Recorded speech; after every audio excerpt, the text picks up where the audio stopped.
Untamed is going to be untamed. It's going to be a little crazy. I want to talk to my people. I want to talk to my brothers and sisters. We can have grace and humility in how we interact with other people. Oh, hot dog, look at you. And nobody talked about what's really happening. And let's have conversations about what truth is.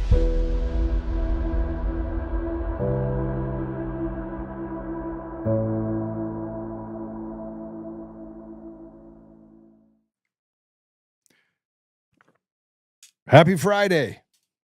We've got a couple of really good guests. What's really happening. And let's have conversations about what truth is.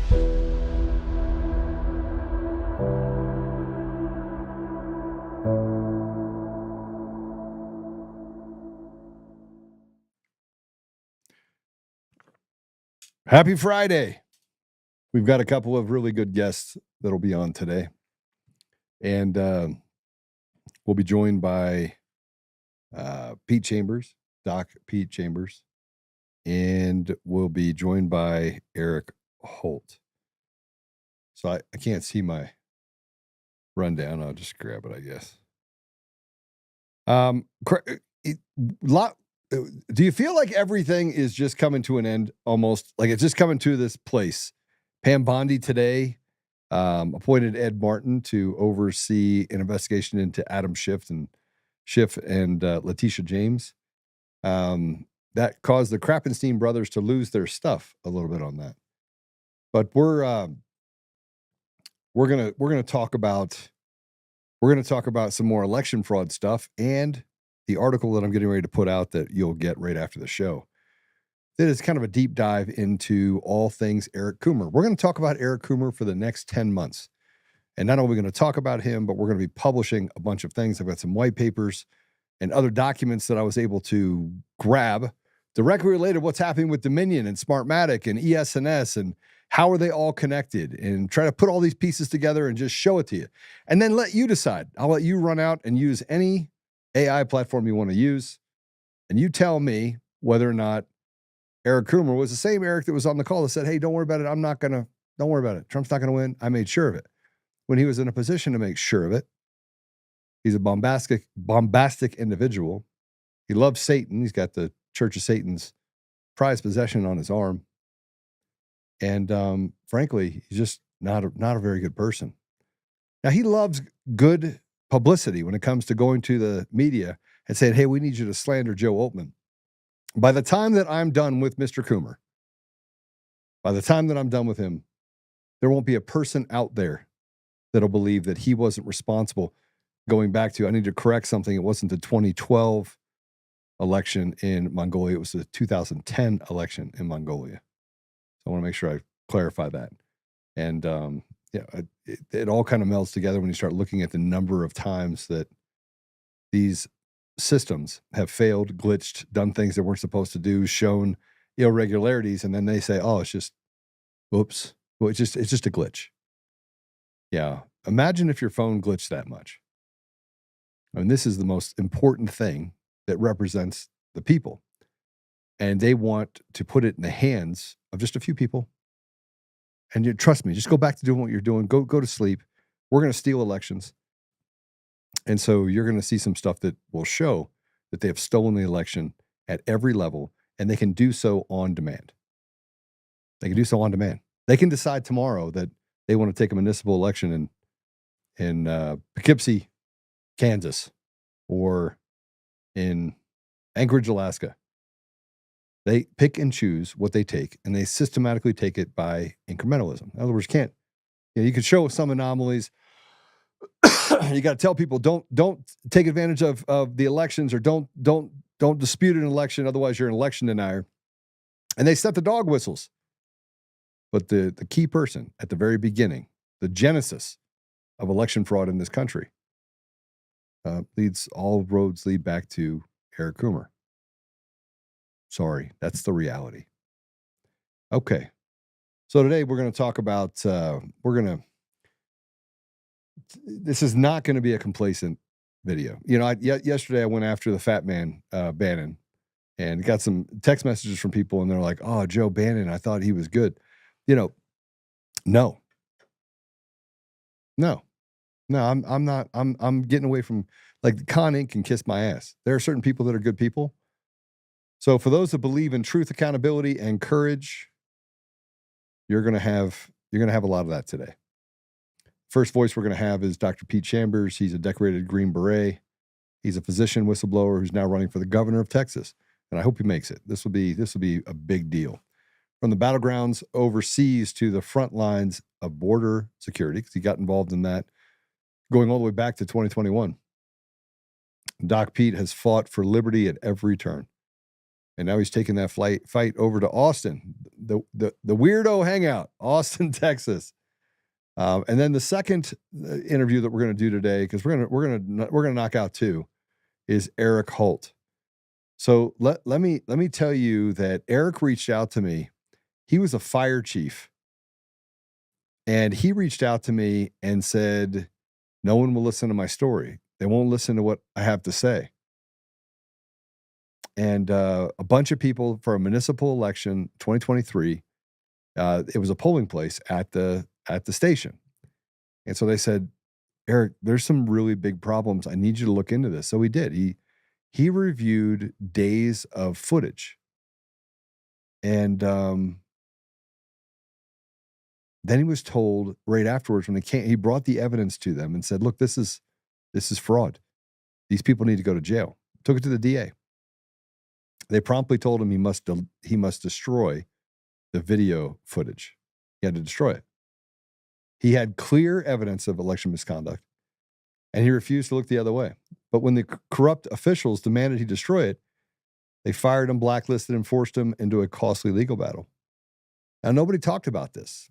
And guess what? This is right here in Colorado.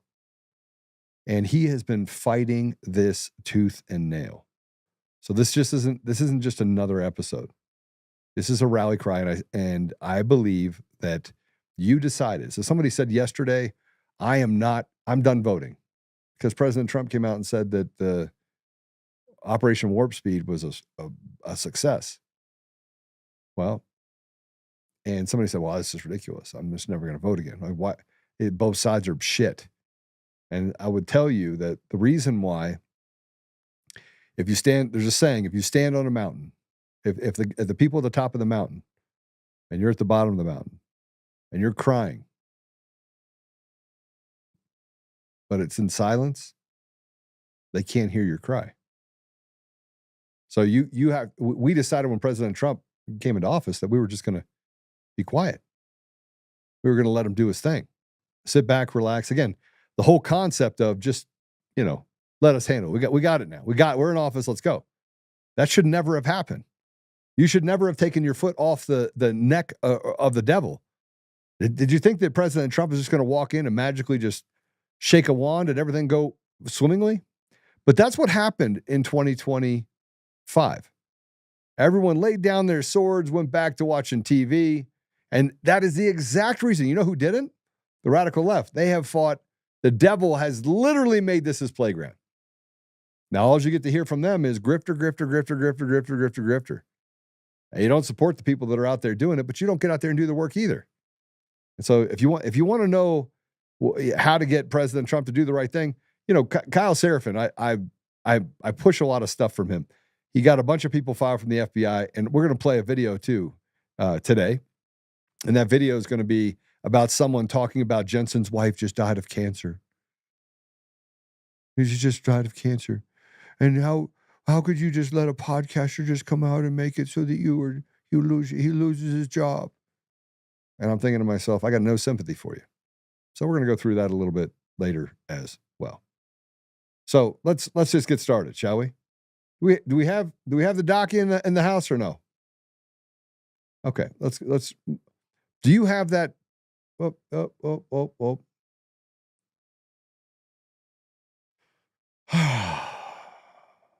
Let's do this. Let's go through some fun stuff first, shall we? Yeah, I don't have the Substack. Yes, I'll put it up in a bit. Can we talk about somebody flipping out over the Sweeney jeans? Should we do that? Let's play cut one. Oh, it is? Oh. Wow. Well, I think we should get her some jeans, don't you?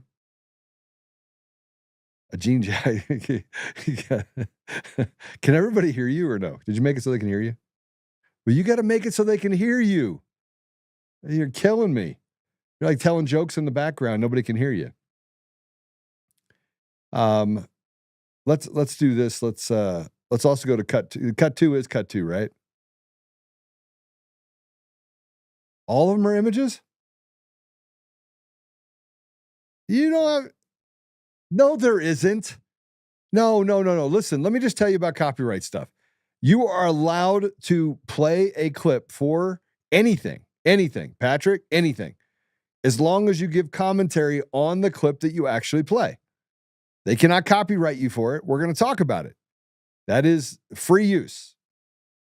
But let's put up this South Park. They're mocking ICE and Christy Nome. This is I don't really know. What am I getting from this? Border Patrol, ICE, photo op, people. Oh, they are? Okay. That's okay. All right. So let's look at cut 3. I need to be able to see these cuts too. Let's look at 3. This is Hillary in a hot yoga class.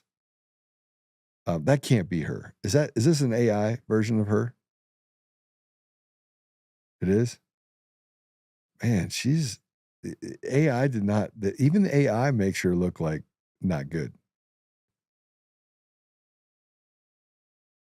Okay, so spend 12 hours in a fully electric car with Polis, lecture anyone why gas stations should be a thing of the past, while making a stop at every EV charging station for photo ops. All right, put that up. Yeah, his nose is much too small in that picture. So that's one of the guys, by the way, Jared Polis, that should be in prison right now. There are several cases that are out there.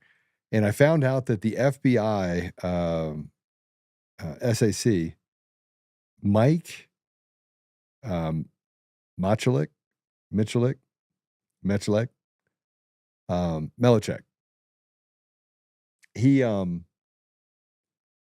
he was one of the people responsible for looking into this fraud claim, this massive case of fraud and bribery and payoffs massively. Includes Phil Weiser, the governor, a bunch of people, Supreme Court justices, nearly every one of them.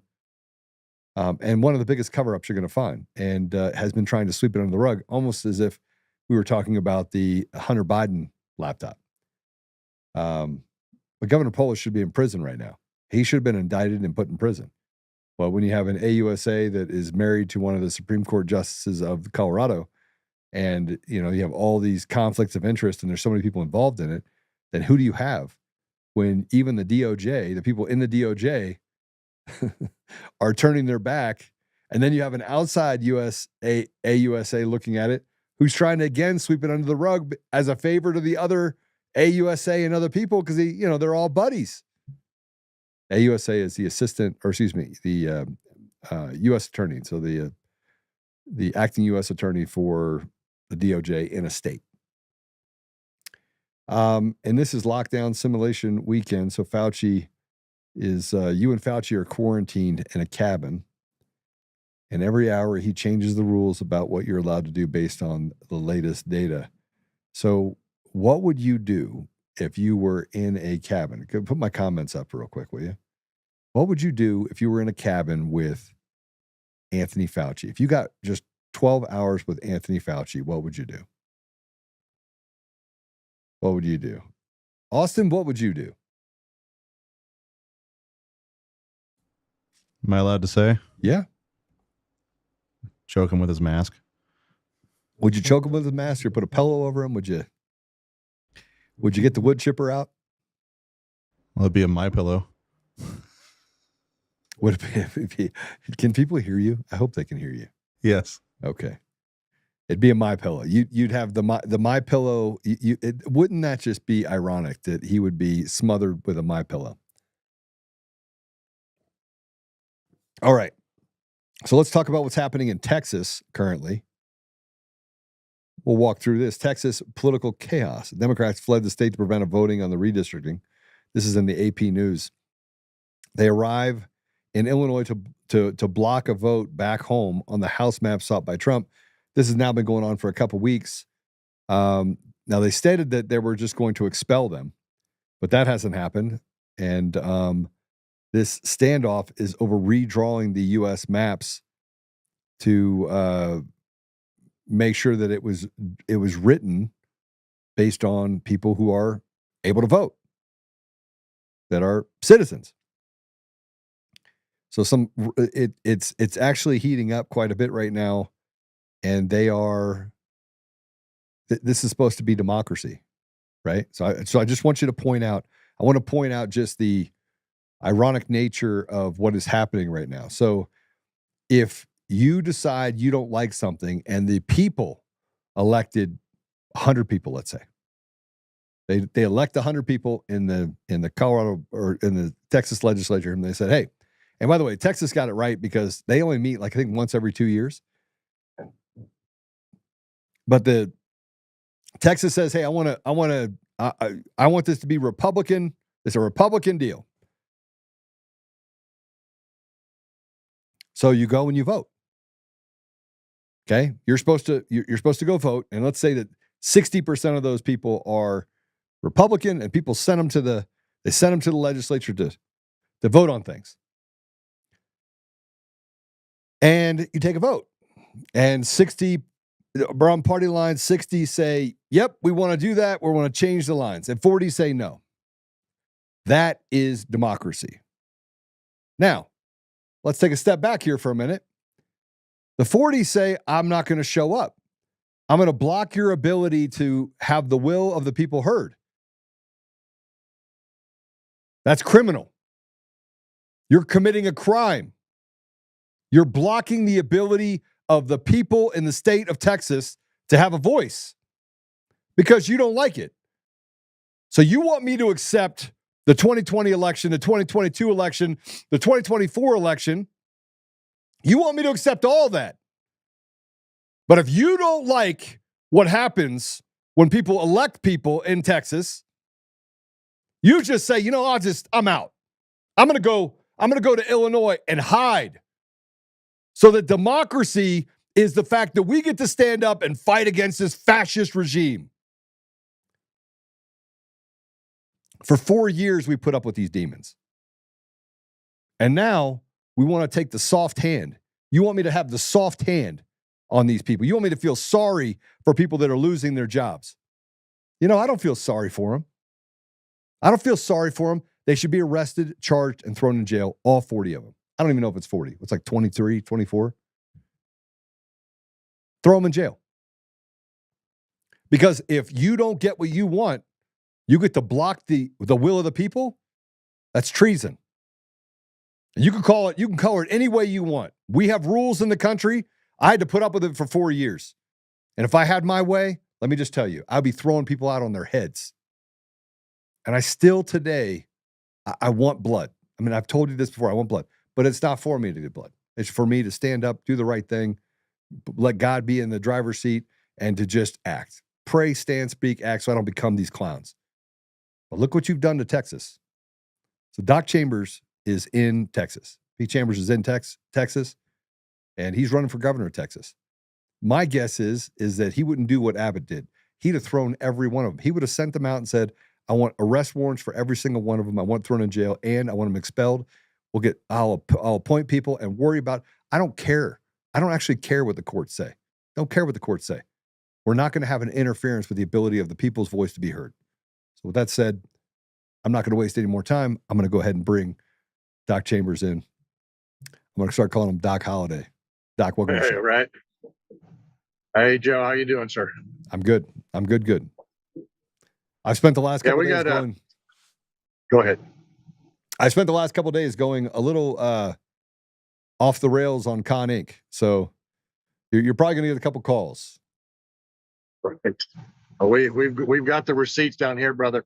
Hey, I work with a friend of yours too, Phil Waldron, occasionally on election stuff down here. We're Yeah, good pushing dude. for paper and hand count ballots, something that we're looking at from our campaign side heavily. And I believe we may get it in a few counties, which is great. Well, let me just tell you about that specifically. I let people do their work, and normally I would do my own work, right? But there's so much of it out there. And then this little prick, Eric Coomer, decided to, it cost me 90 grand that said that I have to, in a case that I'm not, and everyone kept settling. And I mean, frankly, I don't need paper tigers. Do you need paper tigers? You need people. How about if you had security that watched over your back, right? They watched over your back. And when it came time to do the right thing and the rubber hit the road, they went ahead and just laid down on the ground and be like, it covered their heads up. Are those good guys for you? Court martial in my world. But that's what we have. The whole Con Inc. And by the way, this is why Phil Waldron kind of stepped out of the national stage. He was like, this is not manly. This is boys. This is boys and little girls acting like boys Right. and little girls, right? That's right. He's absolutely right. And, he's still involved, but it's just if your colleagues are, your counterparts, quote unquote, aren't stepping up to the line with you, paper tigers, perfect, well said. It's what we're dealing with. Texas is no different than any other state. Our legislature, even though it's heavy on the the Trumpy side, got two types of people in Texas: Trumpies and Bushies. And there's an appearance, right, right. And there's an appearance. I'm stealing that. Yeah, to use it all day long. There's an appearance that these are stalwart Texans, right? We're going to come out here and we're going to kick everybody's butt. No. You got a lot of rhinos in there, and so unfortunately, the speaker, Mr. Burrows, his problem set is that he's a coward, and he said that if the Democrats came back, listen to this, I'll let them have their pay. If you just come back on Friday, I'll let you have your pay. No, sir. Wrong answer. This is the third time this has happened to Abbott when we restructured the districts, talking about over the past 10 years. Abbott's been around for 12 years, 30-year politician. It's time to go. It's status quo is not working anymore. And we don't want the Bushy, that's a Bushy guy. We don't want his ilk here anymore. But with regard to this gentleman Burrows, the speaker, weak sauce, he needs to go as well. You slap them on the wrist or promise them that they'll get paid if they show up on Friday. Answer. We got Texas Rangers down here. I know many of them and worked with them on the border. And Operation Lone Star was a special operations liaison to that unit. And so we've made friends. We understand each other, and they're fully capable of extraditing anywhere from any place in the world. Well, we've been on this show I've had you on the show several times over the last 4 years, and you Sure. have never been the one to back down from a fight, right? Like my spirit animal, Yes, sir. right? And you have Abbott, which will back down. I mean, he's a paper tiger. You got the speaker backing down. He's a paper tiger. Doc, how do you see it any other way than they are committing a crime against the people of Texas? Oh, well, this is one of those things, I was asking your, producer before I got on, what's the subject today? Cause I never know. And so I just walk in there cold. And the subject is, why are you running? Okay. Why I'm running is because accountability and lack of leadership. I wasn't asking for this job. I got approached by a bunch of Texans that basically ambushed me to come out, at least look at it. We did. I spoke to some people at the upper level management in DC as far as politics goes. I'm not a politician, and I just said, "Hey, is this even feasible?" And it's feasible. Yes, it's a grassroots effort. So I don't care what politicians say about me. I've been blasted by a few already. I don't care what that I'm not going to get a billionaire in the state of Texas to support me. I don't allow strings to be pulled. When I get on these X spaces and stuff, people are like, "Well, you're not much of a fence sitter." No, I am not. Because if you look at the Texas fences, they're made of barbed wire. I don't sit on those. So, and that's not just a cliche. I just said it right there at the spot. But it's true. You have to take a stand, or you'll fall for anything. That's a song. I get it, but I have no problem delineating between black and white and light and darkness. And in this case, we cannot allow this. You and I both know what a color revolution looks like in this nation. Yep. It's insidious in onset, and these things happen from within. And weakness breeds that. And there's weakness in the legislature. Look, I won't be a legislator. I'd throat punch somebody, but I will be the executive, and I will I will do what an executive does, which is lead from the front. Commander-in-Chief of Texas pulls a lot of weight. We've got about the 12th, somewhere between the 12th and 15th largest army in the world when it comes to the Texas National Guard and State Guard. We are the 8th largest economy in the world. Unfortunately, we're number 28, depending on what metric you use, to 44th in education. Well, there's a reason for that. If I don't have the ability to sustain that economy, then how do you pull up kids that can't do arithmetic and read to do that? You're bringing people from other places, and that's what we've done here in the state collectively in the legislature, is to court all these foreign entities. Chinese people are building roads about 10 miles from now. Got a contract on a huge highway, on Highway 290. No, unsat, not going to happen. You know, you're a Green Beret, so you served your country. You operated in conflict zones. You were also a physician. Sure. You can't become a physician without some basic knowledge. By the way, I'm always going to get off script. They gave me all these questions to ask you, and I'm like, whatever. I'm going to just ask. I know you can answer any question I give you. So, but you've spoken truth in a very raw way for a very long time, right? So Sure. how you know, when you look at what Texas needs, why do you think that's what Texas needs? Why do you think that Texas will embrace this idea that, hey, I'm going to step in as the commander-in-chief of Texas, and I'm going to do what's necessary Great in order to question. protect the people?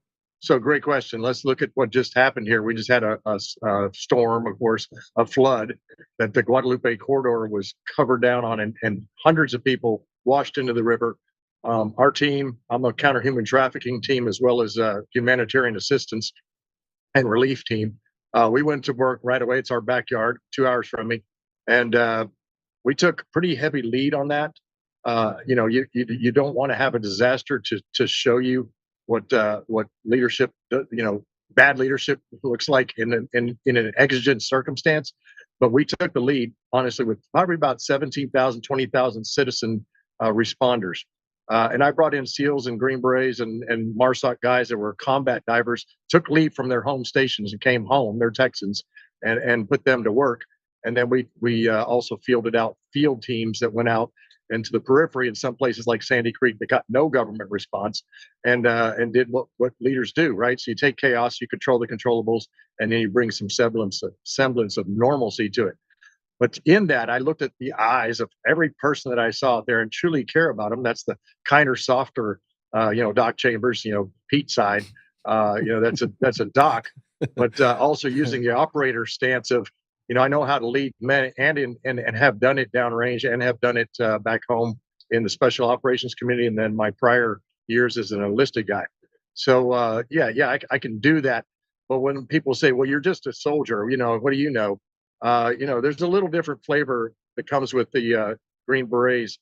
We're warrior diplomats. Yeah, we can do direct action and we can do special reconnaissance and all those things, but you have to be a little bit more savvy when it comes to intelligence quotient and ability to understand culture and language. I've got 3 foreign ones that I can work my way through.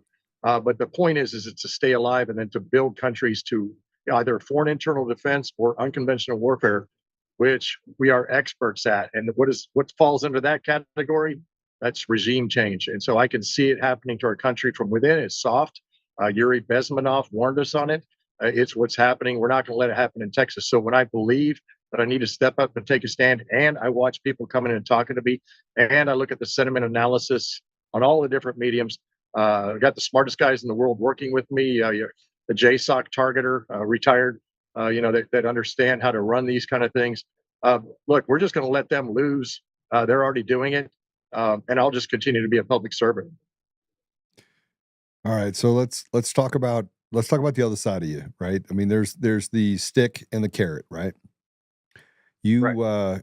You didn't ask for this. You emerged during COVID as a whistleblower, and it was relatively new to all of us. Like I don't think that any of us woke up to say, this is my life. This is what I want to lead my life. I sat on boards, did a bunch of things, helped with the human trafficking issue by building programs and things like that from the tech side.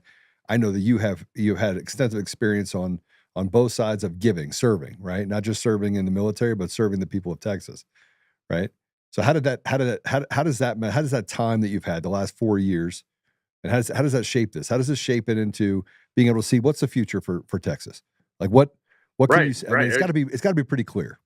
Great question. Yeah, and having been on Operation Lone Star, which was the Texas response after Biden opened the doors, opened the gates, CBP One app, you can come in and seek asylum with an app before you even walk in, and then you get a court date on your app, and so you just high five with a CBP guy, and away you go into the interior. What I saw is that there's an optics and reality to all these things, and the optics never really matched the reality until Trump came in. Now, you know, Trump is a good president. He does what he says, right? But I don't agree with everything he does. But I do agree with the way he handled the border in that it has stopped, right? We're not in a hemorrhage mode. The tourniquets are on. But we have 1,000 tiny cuts. And those little things right there are the backbiters that can continue to bleed. And then you're going to be in resuscitative care soon.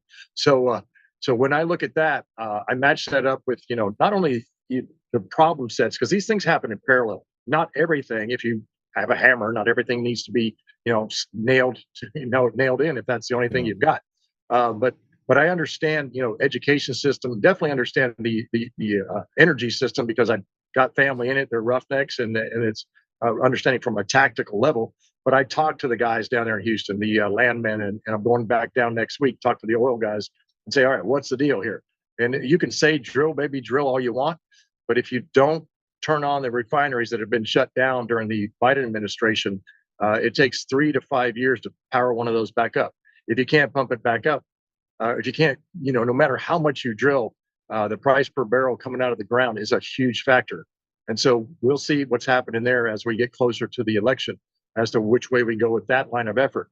When we look at medical freedom, that's a huge deal, because when in Texas, especially, Mary Talley Bowden, a doctor out of Houston, I'm going to put her straight up on a task force for decentralization of medicine, and so that we can shore up our position when the next pandemic health emergency of international concern comes along, to say, no, stick it where the sun don't shine. We have states' rights, and the state constitution is pretty robust in Texas. It is still considered by many to be the Republic of Texas still, and so it is a republic constitutionally. And you're the only state in the union that has the ability to step out at any time. Yeah, at any time. And I don't think that's necessary. I think we just live under sovereignty as I always have. I've never taken no for an answer, staying legally, legal, moral, and ethical soundness. Just don't get caught, right? But truly, that sovereignty is something that is dear to the American character. William Barrett Travis said that inside the Alamo on 24th of February of 1836. Look, the American character is still alive. It's alive with you, me, a lot of other people in this freedom front, and that's why we have made a pretty loud, bang here, and people are listening. So let's talk about some other things related to what people really want. Most of the time, when politicians get on here and talk to me, they talk about stuff that doesn't really matter to the American people, right? Doesn't matter to the people in their community. What matters to the people in the community is education, opportunity, right? Lower taxes, and their children, right? They want opportunity. They want to feel as if the hand of justice is actually a real thing. One of the biggest problems we have across the country is that we don't own anything. We don't own our houses. We don't own our cars. We don't own anything else. And one of the biggest, boldest things that you've done in your campaign is say you will eliminate property tax. Eliminate completely, right? Which means you're taking away a chain, the slavery that has bound 99% of the country, right? You know who it doesn't affect? It doesn't affect those people like the Rockefellers and the Clintons, because they just put it into a nonprofit that they have legacy ability to control, and they don't pay taxes, right? Yeah. So none of these people pay taxes, but we have to pay taxes, right? So how are you going to do it? First of all, how are you going to do it? Unconstitutional, right? That's unconstitutional, first of all.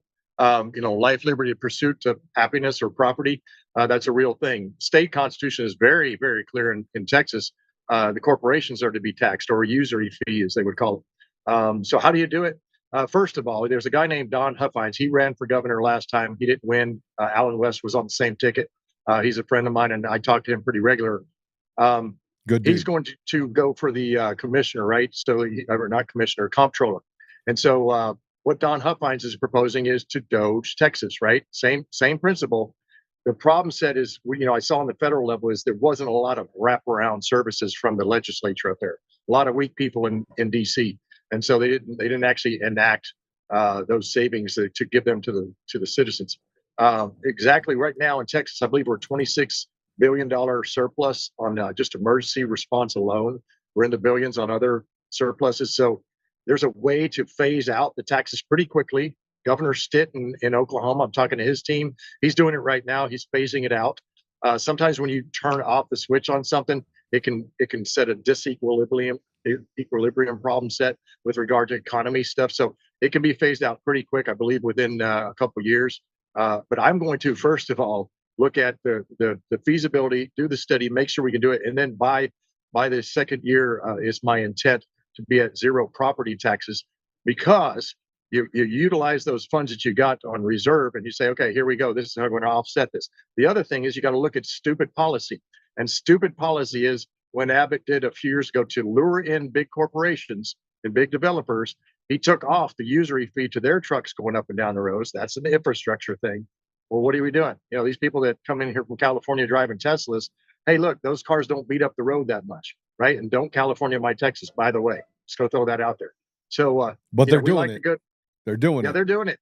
Oh yeah, they're doing it. But we don't want that politics. You know, I don't mind the folks from there as long as they vote right and they think right. But you know, there is a certain cancer that comes with that kind of politics, and we don't want that to continue here. It has happened. That's why we got rhinos in our state legislature.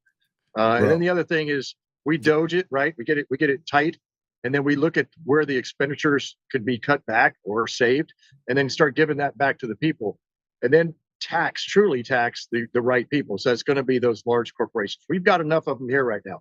I got nothing against technology, although I do have a problem set with data centers. AI data centers are huge. Not a problem with the technology itself, but with the way they run water through their systems to cool. The first one's being put in Abilene, and look, they get less than 10 inches of rain a year. So, you know, now you're gonna tax the citizens more for their water.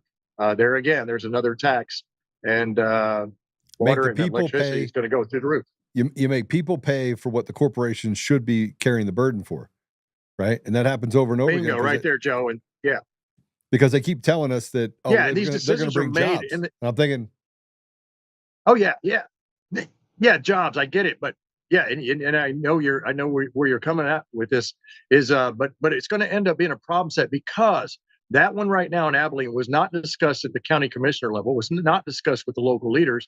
The decision was made in Austin behind closed door with lobbyists, with Microsoft.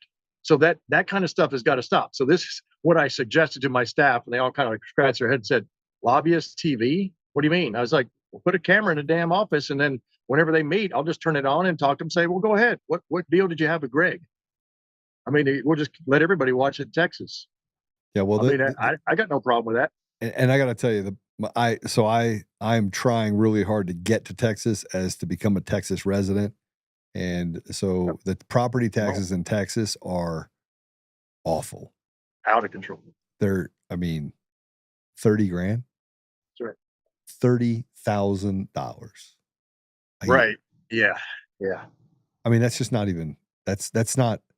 That gets past the part of being fair. And Texas, by the way, has the largest number of homes that are foreclosed on by people over the age of 60 for not being able to pay the property tax.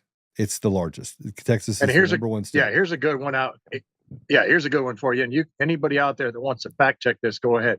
Do it right now on your Google. Last 12 years, Abbott, 26% increase in property taxes.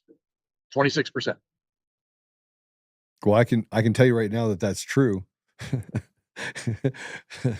So, although I don't technically own the house in Texas, I get to see the bill, and I was like, "What in the world? Are you serious? That can't be real." Like, well, we don't have income tax, state income tax, and I'm like, I'd rather have a state income tax where people and no property tax, like get a couple percentage points of state income. I don't think you should tax at all. Personally, I think that you have enough gold in the ground in Texas.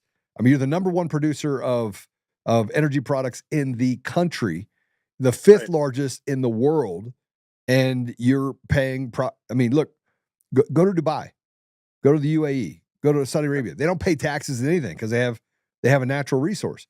Here, the natural resource is assigned to a company then bilked and passed around to politicians and large corporations, and the people still get to be the brunt of all of it. That's unsat. We're going to have to start somewhere. There's going to be a lot of I call it on my website. Of course, this is what we came up with: citizen-run task forces, not lobbyists, not special interests, but the smartest citizens in each category: medical, energy, ag, cattle business. We've got to let the citizens make not the decisions, but to give the input so that the decisions can be made correctly. Right? Decisions are based upon if it's a proposition, it's great. We'll let them vote. But we've got to, somebody's got to make a decision. Sometimes perfect is the enemy of good, right? So we got to make decisions. Well, my issue is that common sense has never reached the doorstep of the people. And if you want to look at what has created the largest disparity between the poor and the very ultra wealthy, it's tax policies that have basically made it almost untenable for anyone to get to the next level. It's like winning the lottery. And by the way, I'm a lottery winner. I'm a personal lottery winner. My family was ridiculously poor. And at every step of the way, I had to defy all that by stepping around obstacles they put in front of me to say, no, this is your caste. You came from bad stock. You need to stay down here, right? And every step along the way, I'm like, yeah, I'm not going to do that. And I had to fight tooth and nail. Now it's become even more prevalent because now the tax structure is such that it's become punitive to the place where that's all you can think about is how do I get past these fines, these punitive fines that get you to a place where you could even own a home if you came from that environment. Right. Yeah, that's there's a disenfranchised populace. Okay, that's what I call it. And that's actually textbook for unconventional warfare 101. That is what I would do if I was overthrowing a country. I would do that with psyops. I would do it all kinds of different ways without firing a shot, and then soften up the target. And that's what's happened to our populace. Because I speak to people on regularly in inner city Houston, on an X Space the other night, and this guy came out and he was just like, "I'm a Democrat. I'm vote for you." Yeah, the problem is we have a closed primary, but he said he would change his voting style. So I'm like, go for it, brother, because there's a bell curve of common sense in the middle, right? And that's the thing that people don't want you to know about. It's really big. Political world. It's a big bell. It's 80% of the population, Democrat and Republican. There you go. They're like, right? I like this guy. This guy. Yeah, the nut jobs on the right and the nut jobs on the left, I don't care about them because they're a minority and you're never going to make them happy. The ones in the middle, they will move to whatever side it is when you come out with common sense. That's it. All I got to do is unite the clans. Check it out. This is great. Unite the clans. Think Braveheart. And then think Gladiator and return the Republic back to the people. Those two movies right there are awesome. And add in True Grit just for kicks. Absolutely. 1,000%. Well, one of the things that I read through your campaign promises, but the biggest thing that hit me probably the hardest was the idea of transparency.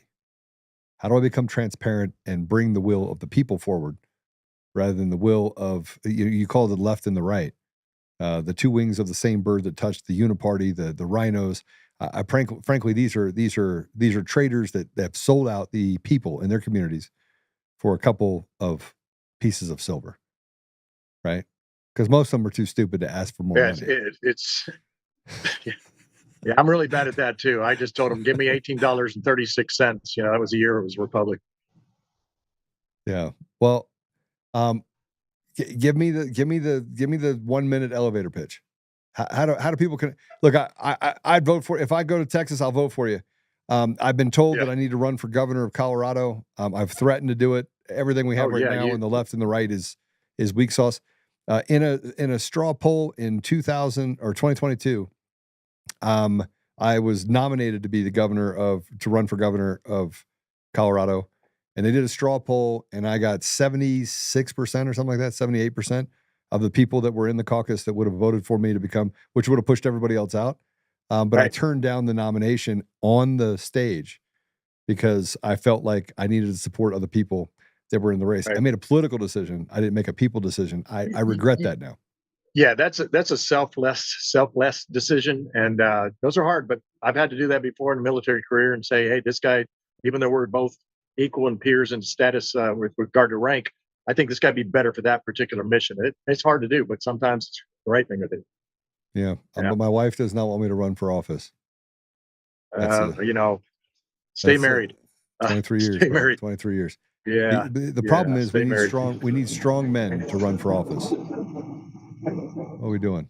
Hey, listen, if we don't do this time, it doesn't mean that it's over. It's just that, Abbott's, he's tied with Perry for the longest running longest governor in office.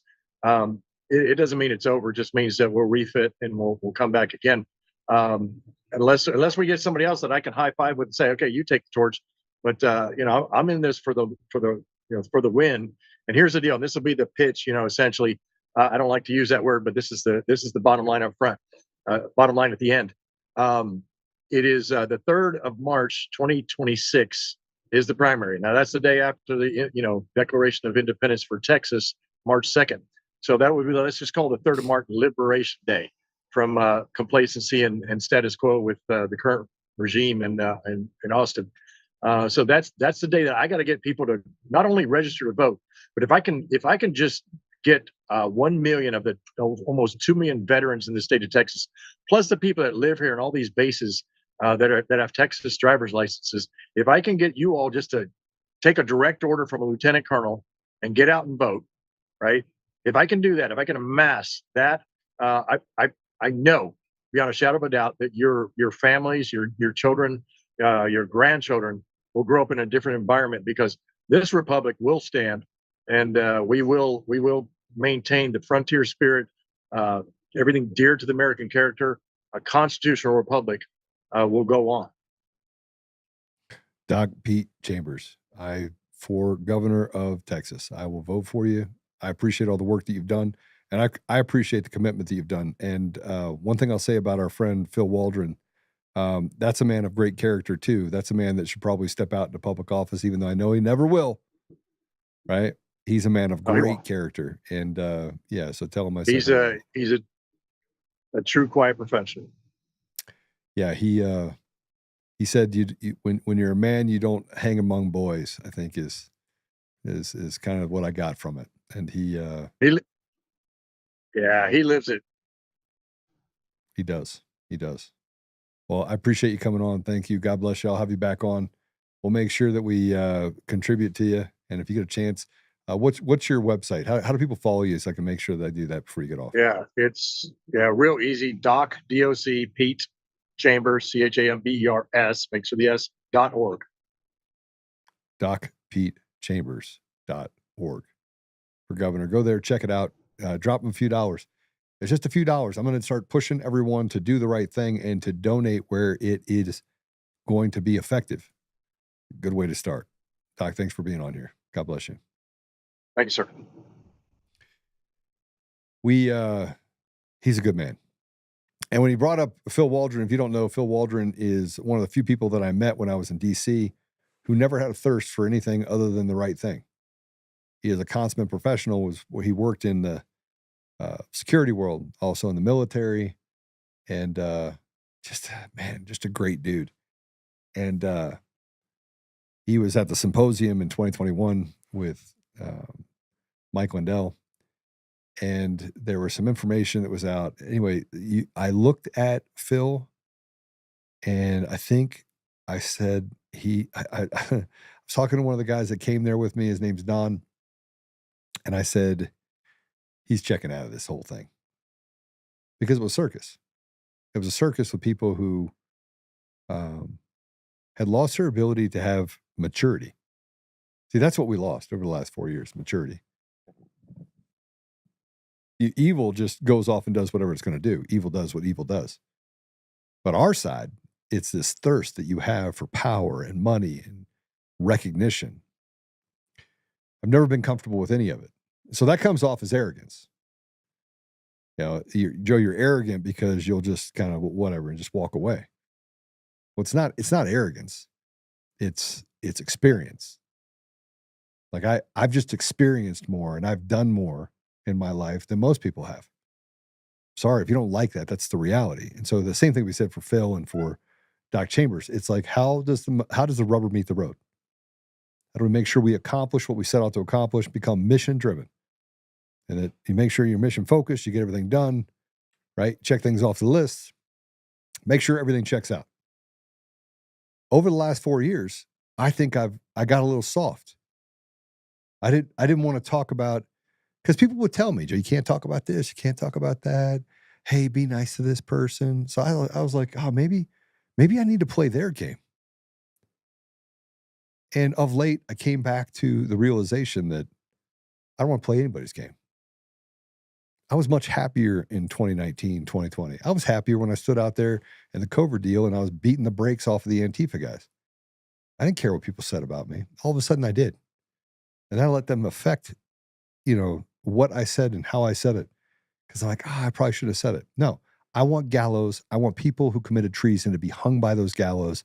I want people who have done bad things to our country and to our countrymen. I want them to hang by bridges and let the crows puck their eyes out.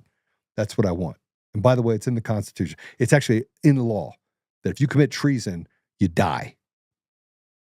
It was not a victimless crime and millions of people died. I think Fauci should be responsible and charged with war crimes because what he did in the United States and otherwise, I think Eric Coomer should go to prison for the rest of his life. I think he should be tried for treason. That's what I think about Eric Coomer. I think Dominion Voting Systems and John Polis and all of these people, they should go to prison for the rest of their lives or face the death penalty because of what they have done to subvert the will of the people in this country. I don't think you should have bots. I mean, if you have to have bots in social media, it means it's just not that popular. If you have to create an ability to piss people off and use emotions to actually hurt people in social media, that's not real. That's fake. And you shouldn't be able to lie to people and you shouldn't be able to hide behind the fact that you have immunity as a social platform so that you can take away the voice of one over the other. But yet all those things exist. And our next guest, man, before I have him on, there's a 9-minute video. Do we have that queued up?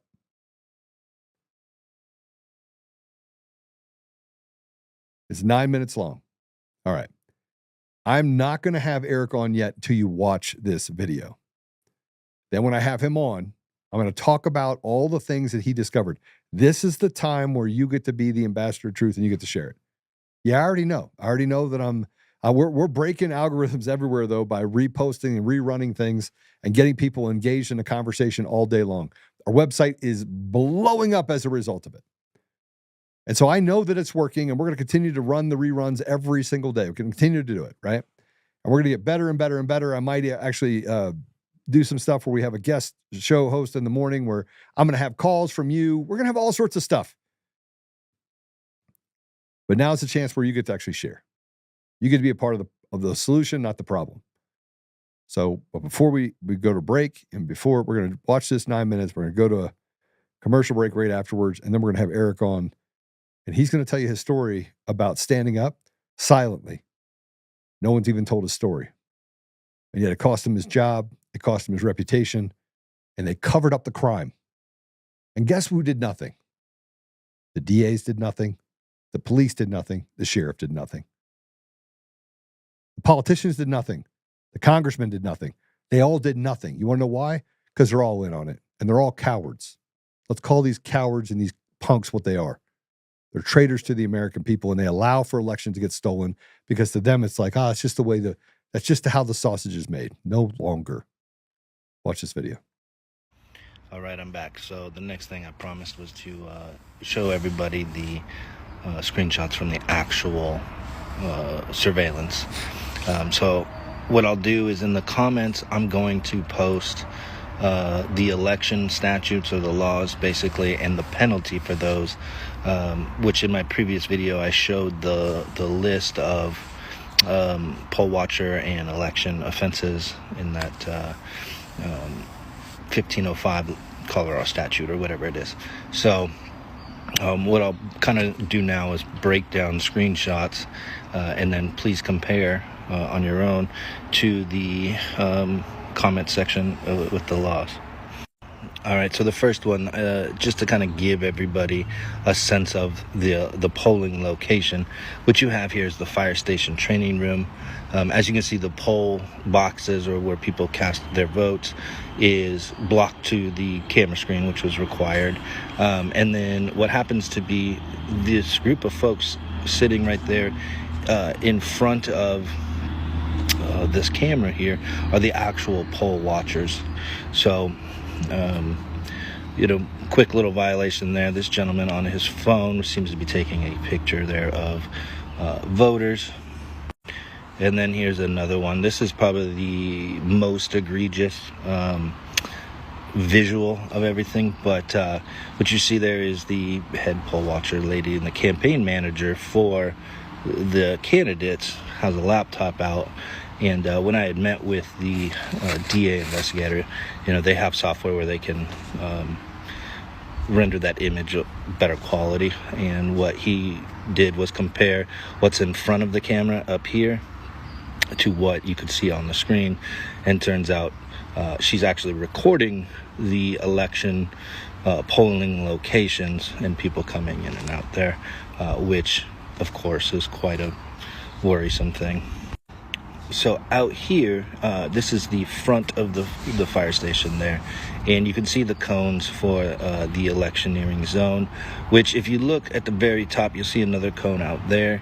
In order to not block the driveway there and for allow people to park, those cones weren't actually set at the 100-foot perimeter. There was another sign on those cones out there that says this is the perimeter 100 feet from the polling location, which is the no electioneering zone. But what we have in this picture is the lady that was in there that had the laptop up and was recording. She, as I watched this video, she gets up way too much from the poll watcher's booth, which is, a poll watcher is supposed to come in, be able to observe the election to make sure that nothing funky is going on. Quite contrary to that, in this scenario, what we saw was the poll watchers were the ones coordinating this scheme here. So if you look closely, she walks out of the polling location. She's on her cell phone. The outside camera out here has audio, so you can hear part of her conversation, and she's asking for vehicle identification from whoever she's on the phone with. And then as she walks out, she's looking in the parking lot as they drive in. What I'll show you next is here. Now she's greeting these people who she just coordinated receiving, basically. So what you see is that throughout the entire day, all of the poll watchers that were sitting there are answering phone calls or looking at their phone, getting texts. They walk out to the front of the station within the electioneering zone, and they are meeting voters coming in. And on the audio, you can hear names being given. And so what became clear when I said I started watching this, I didn't know what I was looking for. As I watched more, hour upon hour, I started to pick up on this. Like, if you watch one poll watcher get up, they grab their phone, they walk to the front door, switch to this camera, they come out, they're looking for a vehicle, and then they greet people, tell them the names to vote for. So clearly the part of the scheme here was that somebody was off-site recruiting people to come in, and when they did do that, the poll watchers were receiving them, telling them who to vote for. And this happened throughout the entire day. So now I got to get to the other half of this scheme is it's bad enough, they're coordinating and somebody is incentivizing people to come and vote. They show up to the polling location. They're met by a poll watcher who tells them who to go vote for. They go in, they do it. Throughout the day, when people would come in, poll watcher would come back, sit down. They would cast their ballot at those booths that you saw, and then thumbs up and confirmations, basically. And so solving the other half of this puzzle was, how is that ensuring a victory, besides obviously just stacking voters for who your candidate is? But what I started to pick up on, and so did the DA investigator, is in this picture you can see this is a poll watcher, and he's got something in his hand, and every time he nods to somebody coming out of the polling booth, he's doing an action with his hand. And so have to watch this over and over and over again to kind of try to figure it out. And I'll show you one more picture of it. And here's another poll watcher showing, again, that female that was recording earlier. And so what it turned out to be in watching the video is the whole scheme kind of came together here. The poll watcher receives a phone call. They walk out. They greet the voter. Hey, this is who you need to vote for. They go in. Poll watcher comes, takes their seat again. They get the nod from the person leaving the booth as they go to turn in their ballot. And what these ended up being are track counters. So they would click every time they confirmed a vote for their candidates. And then later on in the video, in the afternoon, some of the candidates come walking up and meet with their poll watchers, and you can't visually see it. You can kind of just see them pass the camera as they come up, but they actually have a conversation directly under that camera, so the audio is really good. But they kind of detail this entire scheme, what the vote totals are, what they need to keep them from being to ensure a victory. It gets quite wild on how far they're willing to go. But the whole scheme kind of came together that this was a collective effort of the five. And throughout the day, they were keeping vote tallies, confirming them with somebody offsite who's recruiting people to come in and incentivizing them. And once they know that they reach a number, basically, that guarantees them victory, what you see on the footage is, voting kind of comes to a drawdown. And sure enough, like I referred to in the last videos, this explains why the vote totaled. The amount of voters that came to the polling locations were more than triple any historical. And an election has happened since where they went back to that historical baseline. So obviously for this specific election, May 2nd, 2023, we can deduce how this all happened. And so when I speak of this, I've shown you a couple of screenshots, but this happens hundreds of times throughout the day, which basically ends up as one act of that is a criminal offense in an election scheme. So it gets quite crazy, the amount of what you would call election violations or illegal acts during this entire election day. Hundreds and hundreds of them, because again, they would receive a phone call. They're not supposed to have electronic devices. They're recording people. They're incentivizing voters. They're going out, meeting them, telling them who to vote for, getting the confirmation, clicking their counters, syncing their counters throughout the day to make sure they all have the same totals, and then basically tracking the numbers throughout the day to know, okay, we needed to get to this many. And in that conversation below the camera, this lady here sitting looking at the counter right now actually says, well, if we're under 800, we win this regardless. So they were tracking how they had to do that throughout the day, and it was crazy to watch on camera. Okay, sorry, I was eating a oatmeal cream pie. So not that you cared what I was doing and why, but let me just tell you about Erik. He asked for none of this. He asked for none of this. I'm going to read his bio just so you understand. And I waited. I wanted to reach out and talk to him, like have a conversation with him, a long conversation with him before the interview. But I wanted to have the interview be, we didn't talk. Other than going back and forth on text. So he spent his life serving this community with courage, integrity, and unwavering commitment to the truth. He spent 18 years in federal service. He stepped away to raise his daughters and took the role of fire chief in a small rural Colorado department. In just 1 year, with the help of a strong board and dedicated personnel, he transformed the department from just 5 members to over 60 highly trained, mission-ready firefighters. But his career took a dramatic turn after a May 2023 election, when irregularities at the polls prompted him to review 48 hours of surveillance footage, uncovering undeniable evidence of coordinated election misconduct. It doesn't matter where the misconduct comes from. He had an obligation to look into it. 18 years of service. Following his moral and legal duty, he reported his findings to the district attorney's office. That decision set off a chain of retaliation. The very individuals under investigation were sworn in as the new board, ordered him to destroy the surveillance evidence, froze the fire district's bank accounts, and ultimately fired him for refusing to comply. He stood firm in his oath to the Constitution, not to a corrupt board. He filed a federal lawsuit to defend his First Amendment right. While the court acknowledged misconduct, his case was dismissed on the grounds that reporting the evidence was part of his professional duties. Dismissed on the grounds that reporting the evidence was part of his professional duties. Now Erik is taking the fight to the 10th Circuit Court of Appeals, determined to make sure that the public servants do not lose their constitutional protections for exposing corruption. This is more than just about Erik. This is about the fact that we get one sand of justice, one kernel of sand of justice. And the rest of it becomes kabuki theater. They can do whatever they want, whenever they want. So we're going to go to commercial break. When we come back, we'll be joined by Erik. I want to say this really quick. I do appreciate all the phone calls and emails, the people that have reached out to me saying, Joe, how do I know? There's been so many gold companies out there that are not that good.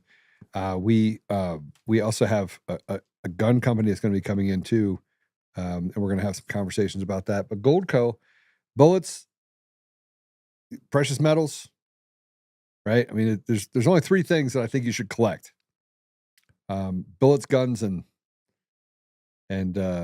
precious metals. But I want to tell you that Goldco is just different, and I'm not just the one thing that I can say about this, because I want you to understand that they give me all these scripts and they're like, hey, you want to sell it? And I was like, no, I want to try it first. And so I went and I tried it, and I was like, and do not put me through a different process. I want to walk the process. I want you to explain it to me. I want you to tell me, how far am I behind on day one?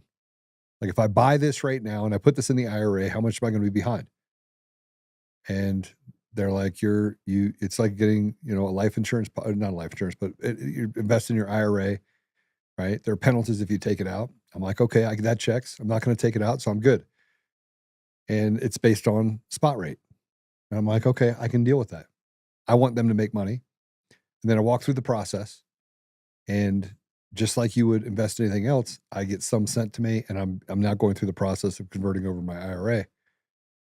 But it's a real process, and the process is good. And all you have to do is go and just have them send you something and check it out. I'm not asking you to say yes to it. Call up and give it your child.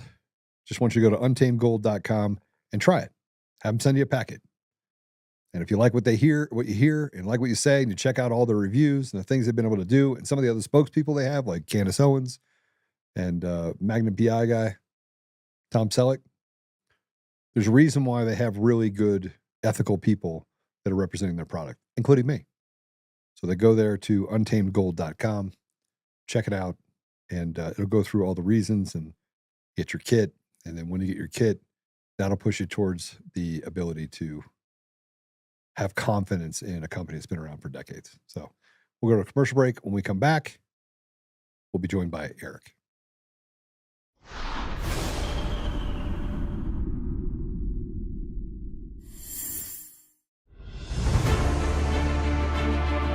In every thread, in every stitch, Honor-Bound USA weaves the fabric of the American spirit. It's not just apparel, it's a testament to God, family, and country. At Honor-Bound USA, we're a family of patriots who put our faith, family, and America first. When you visit our website, you'll find a line of products that embody our commitment to pray, stand, speak, and act. As the official site for the Untamed podcast, all of our products proclaim speaking the truth with courage. We also have the powerful documentary from Professor David Clements, Let My People Go. Identify yourself as one of the few who are willing to stand for what they believe in. Join the Honor-Bound USA family today. Wear it as a badge of honor, commitment to the values that shape us, and a pledge to the bright future we will build together. Because when you're honor-bound, you're not just wearing a brand, you're embodying a lifestyle.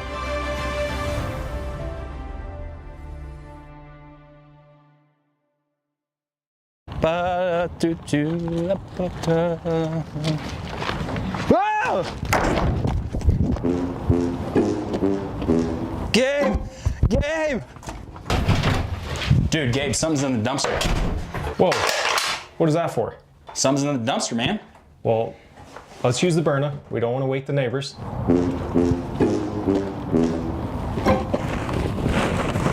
Freeze! Stop resisting!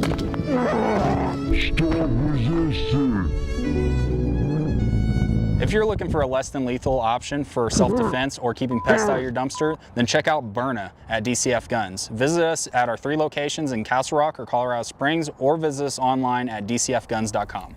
Come join the DCF family today, where we keep the range hot and the deals hotter.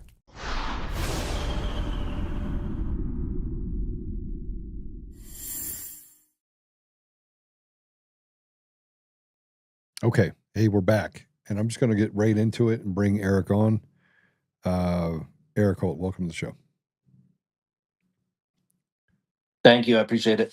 I do like your mustache. I do like your mustache. Mustache for the win. That's my fire service homage right there. 18 years. Tell everyone a little bit about yourself. I mean, just give us a view of who Erik is. Yeah, I mean, first and foremost, I'm my priority in life is being a dad to my 2 daughters, single dad. I took the position we're going to talk about and left federal service so that I could be home with them when I got full custody of both teenage girls. So that's my main drive in life and why I do everything I do. But a little further back, I was given a gift in high school to join like the volunteer fire department. The local chief came and recruited me working at a grocery store meat market. I didn't know what I was going to do in life at 15, 16 years old. And I was given this gift of like, hey, you can be a public servant. This is the path. I'm from a small town, wasn't going anywhere. And that led me to make better decisions, having that opportunity. So I enlisted in the Army. I tell everybody back in 2003, we were a nation at war, and I was an 18-year-old man in good physical shape. So it was a natural progression. But I served in firefighting as my MOS in the Army, which is a very small group, but was super happy to get out of my hometown to serve my country, deployed to Iraq in 2005, 2006. And then when I got back, my oldest daughter was conceived, and I was in my last year of the Army and had an opportunity to get out of enlisted service and join the general schedule side of working for the feds. So I was hired as a civilian firefighter on military basis, and I loved it. I still got to serve the military. I still got to be at home. I got to be a firefighter professionally, and I've always been very passionate about my career. And so after 18 years, getting to that point where you're eligible for retirement and all that stuff, I'm like, that's approaching. But my daughters are number one. So when the court granted me full custody of them, they were my focus. I found an opportunity to apply for this fire chief's job, and it went really amazing for some time, and then boom, like a cannon going off, it ended, and have since had to rebuild life, while doing that with 2 teenage girls to support. So it's been a tough road for sure. Are you are you blacklisted in the industry? I don't know, the answer to that. I have applied for hundreds of jobs as a fire chief and have never gotten one since. So it's a tough road. I wouldn't say necessarily blacklisted, but it's a huge stain. Like, who's going to hire a guy that got fired? What did they say the reason why they fired you? Did they give you a reason for it? I've had some directly tell me, hey, we love you. You're super qualified. We think you'd be good, but you have this, pending litigation and you were fired, and we can't really, make a determination on the cause because it's still in litigation. And I respect the ones that tell me, but most of them, I would say 90% of them just say, hey, you weren't selected. They know the HR game, right? Yeah, absolutely. So let's dive into this. You took all this video footage, 48 hours of it. I mean, somebody came to you, right, and said, "Hey, listen, this is some shenanigans going on. We got to get to the bottom of it. Can you look into it? Now, were you all that interested in looking into it to start with, or was it like, okay, you're going to do your duty and look into it because somebody asked you to? Yeah, I could care less. I mean, honestly, it was a local election. Somebody complained to me. I had nothing to do with the actual election. Statutorily, that's a board of directors thing. It was a contentious thing amongst the two sides of candidates, and I got I was there because a gentleman suffered a cardiac arrest, and unfortunately, he passed away. Where we were taking the ambulance, right? So that's at the fire station. I was doing my job as being a fire chief. So as I'm leaving again, somebody stopped me and was like, "Hey, this is what I just overheard." And it's actually that video you showed when the lady's out on her phone. Somebody overheard that and came to me, and so I reported it to the election officer, and I took them to that election officer, and I would say it started a fire in my belly that I was like, I don't like this. I don't like what is being said, what I'm hearing. And I contacted the attorney that represented the district, who employed the DEO, the election official, because of how contentious it was. The law firm ran the election basically. So I reached out to her and said, "Hey, like this is what I'm hearing." She confirmed some stuff to me, like, "Yeah, I'm hearing the same."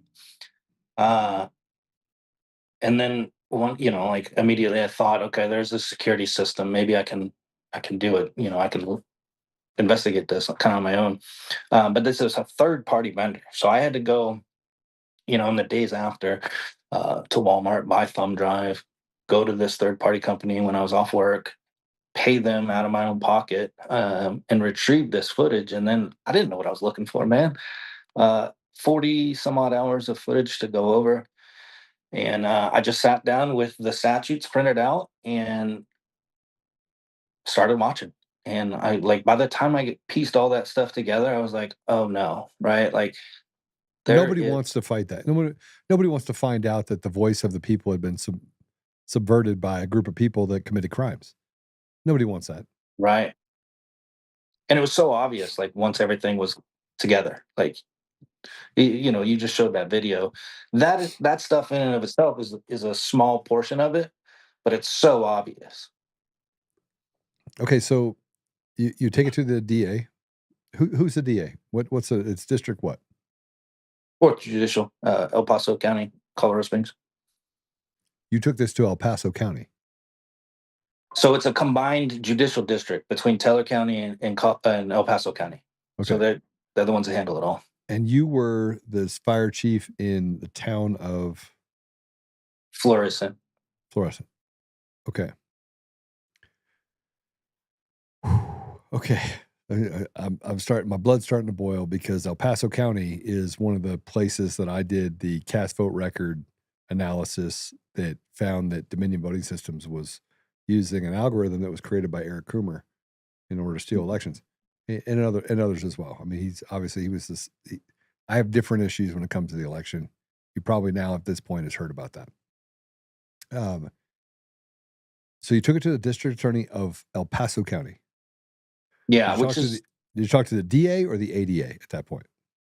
No. So this is kind of the funny part. So the attorney said, I've got a conflict of interest. Our law firm ran the election, and I represent the district. So I'm going to resign from representing the district and become the person that turns us over. So I was like trying to reach out. I like called the DA's office. I'm like, hey, can I talk to the DA? And they're like, no.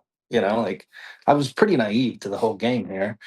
And so eventually, like, this investigator calls me back and he's like, I hear that you have evidence, I'd like to meet with you. I'm like, yes, Mr. Law Enforcement Officer, like, that's your job. And That's normal, right? I mean, this is a normal thing you do. Okay. Yeah, no problem. Yeah, I'll give it to you. Right? right, and completely voluntary, which becomes central to this whole litigation that I'm going through. But so I meet with him. I'm like, meet me before work. Let's sit down. I'll slap the thumb drive in. I'll show you what I've noticed and let you go from there. Again, Mr. Law Enforcement Officer.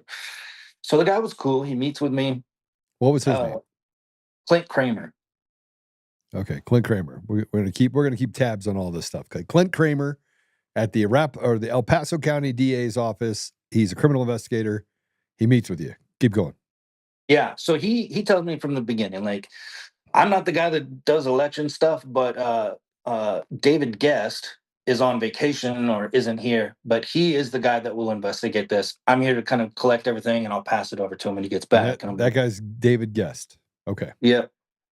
So the way I describe this to people is cops are, normal people, but when they work, they're very rigid people, right? Yeah. And so we're shooting kind of the breeze before, as I'm setting up my computer and all that stuff.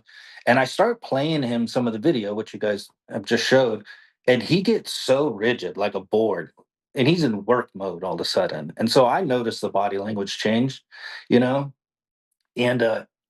we go through some stuff. We walk around the station. He's asking for some specifics. Identify this person, identify that, identify what statute you're talking about here, all that stuff. And he never goes back into that. So when he's getting ready to leave, he's like it's super clear, man. This is election fraud. I want you to hear that from me. And I was like, cool. Talk about a warm fuzzy feeling, right? I'm trying to run a fire department and protect my people and protect the democratic process, but my sole focus has to be my professional duties of maintaining a fire department. People dial 911 because they're in distress, they need help, and this violation of the democratic process is just stripping the capability away to do that. And so I feel really good when I leave that meeting with him, like, okay, everything will be fine. At least they're working on it. And so that happened really like a day after the incumbent board president had filed a motion to stay the election for this investigation. And so all these things are sort of happening, and I'm just responding to calls. I'm leading firemen, and it only gets worse. Not to, we'll kind of go along as we go.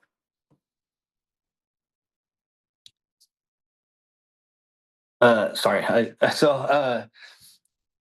The What do you mean it got worse? What do you mean it got worse? Well, so there's different parts of this. I keep them pretty segregated in my head of what the official side was, but on the fire department side, a week after the election, these guys are emailing me. This guy Paul Del Toro, who becomes the board president, and sends this list of things you're gonna do because we won the election, and the first thing on there is disable the security system. And I'm like, that's a really weird thing for a newly elected board of directors on a fire department to be concerned with. And you have this documentation, correct? Yeah, it's an email. It's all there. And so And what's that guy's name again? Paul Del Toro. Paul Del Toro. Is he still the board president? No, he's still on the board. He's the one of the members that is still there. This 2 years later or whatever. 4 of them are gone that committed this stuff. So nobody was arrested. Not one fine, not one charge, not one anything. One interview was done. That's it. This whole investigation. Okay. So from the professional side of things, I'm getting all these things. The attorneys are like, hey, they're not the board. Don't, don't get involved in the back and forth between these two boards. Your job is to run the department, which I knew very well. So what ended up happening is May 24th comes around, and the outgoing board president files a public notice postponing the meeting. The regular scheduled board meeting is when the transition of power happens, right? And so these guys are chomping at the bit. They're harassing me day in and day out of seizing power, they call it. We're seizing power. And so basically, what board is this? This is just the county board, or what is this? What is this? The fire department board. For a fire department. This craziness is about a fire department. So hold on a second. This election was for the fire department board. Yeah. Yeah. Special district board. This it gets weirder. The more like it's just Yeah. weird.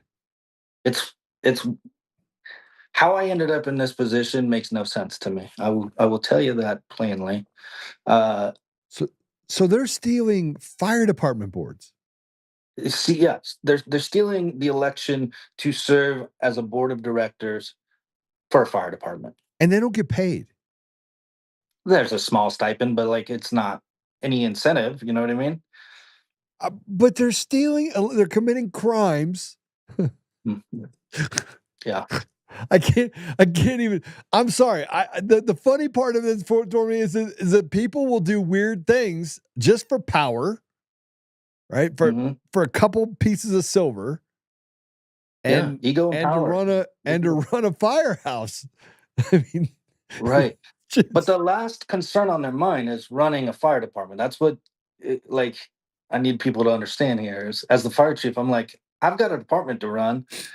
You guys, stood up and ran for election to run a fire department, and we're in the midst of criminal investigations and election fraud, and it just gets worse.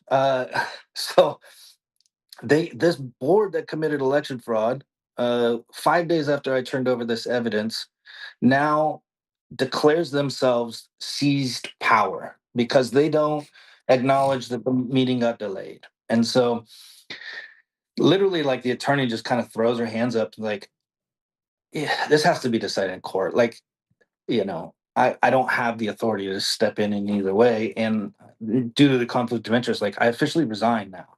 And so basically, like, the district court, it's in that period of time where you're like waiting to be heard, like you file something and they put it on the docket and yada yada. And so is it a big budget? I mean, is there a huge budget for the fire department?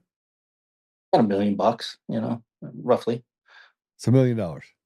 Yeah, per year, and it's it's all tax money. And nothing that's going to change people's lives. I think that this is the part I missed. These people are stealing. We question whether or not elections are stolen on a national level, and we got people stealing board member or board seats at a municipal election as if they are winning the Taj Mahal. And so that's the thing. Like, if you can do that at the local level, you can do that at jurisdictions across the country, right? This is what I've learned throughout my journey here.